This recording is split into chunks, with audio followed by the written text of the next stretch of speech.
Hello, game theorists. Let's finish off that example from the last episode. We are working with a Cornell model where there are two firms in competition. We described that we expect this to happen due to our economic intuition. Let's prove it. So, if there's perfect competition,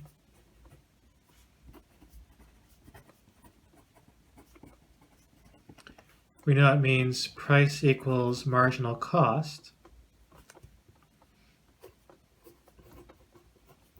C of Q1 was 20 Q1. So the marginal cost, you know, is the derivative of the cost function. Derivative of 20 Q1 is just 20.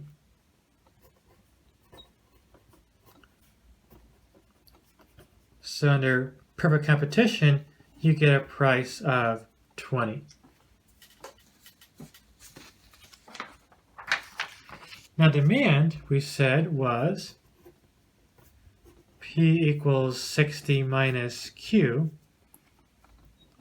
So if price is 20, that's going to imply that Q under perfect competition is 40. How does that fit in with our predictions? So we said that the perfect competition price should be lower than the Cournot price. The Cournot price we showed was 100 over 3, which is 33 1/3. Well, 20 is less than 33 1/3, so that works out. More competition drives down the price. For quantity, we said that we should have a higher quantity under perfect competition than under Cournot. More competition means you have a larger quantity that's going to drive down that price. Perfect competition quantity is 40. Cournot quantity was each firm made 40 over 3. So total Q under Cournot would be 80 over 3, which works out to a little bit under 30. So that's less than 30, and this is 40, so Cournot quantity is smaller than perfect competition, as predicted. All right, last part, let's compare with the monopoly outcome.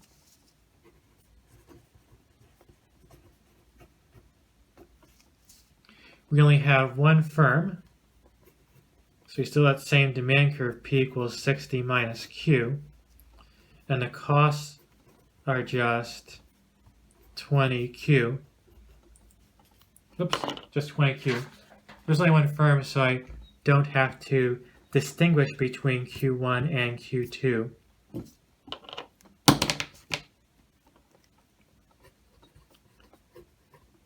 Profit?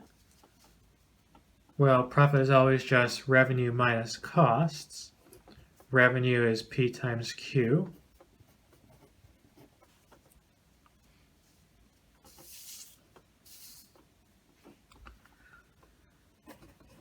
So P is 60 minus Q from our demand curve, multiplied by Q. So price times quantity, and costs are 20Q.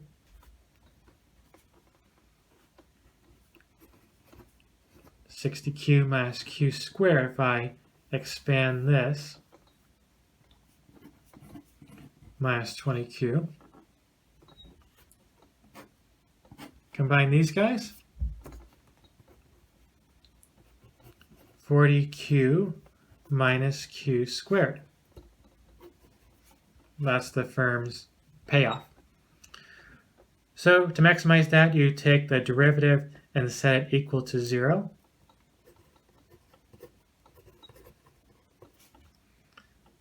Derivative of 40q with respect to q is 40.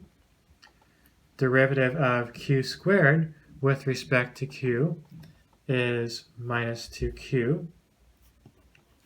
Set that equal to 0.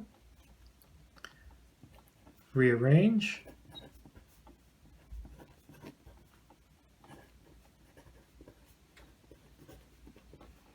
Monopoly quantity is 20. Plug that in over here to find monopoly price.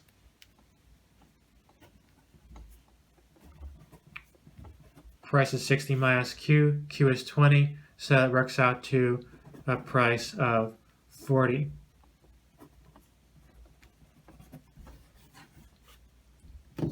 Let's see if our intuition was correct. So we said the monopolist should have the biggest price. They restrict quantity, that they have the smallest quantity because they're using that to drive the price up. So monopoly quantity is 20, and that is indeed smaller than our Cournot quantity, which is 80 over 3. So 20 is 60 over 3, so Cournot quantity is bigger than that.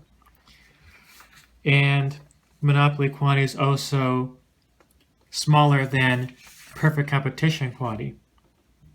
Perfect competition produces Q equals 40. So our predictions worked out for the quantity. Let's check the price. We expect the monopolist to charge the highest price. They're charging price equals 40. That's bigger than perfect competition, price of 20. It's also bigger than Cournot. Cournot charged price of 33 1/3. 100 over 3 equals 33 1/3, so that also fits our predictions. So that's how you can use game theory with continuous strategies to look at economic applications of oligopolies. So that wraps up Chapter 5. Be sure to tune in for our next episode and learn more about game theory. Oh, one last thing. Chapter 5 also talks a bit about rationalizability. That section caused, I think, more harm than good, more confusion than edification. So I'm just going to ignore that section on rationalizability. So that's all for Chapter 5. Take care and stay safe out there.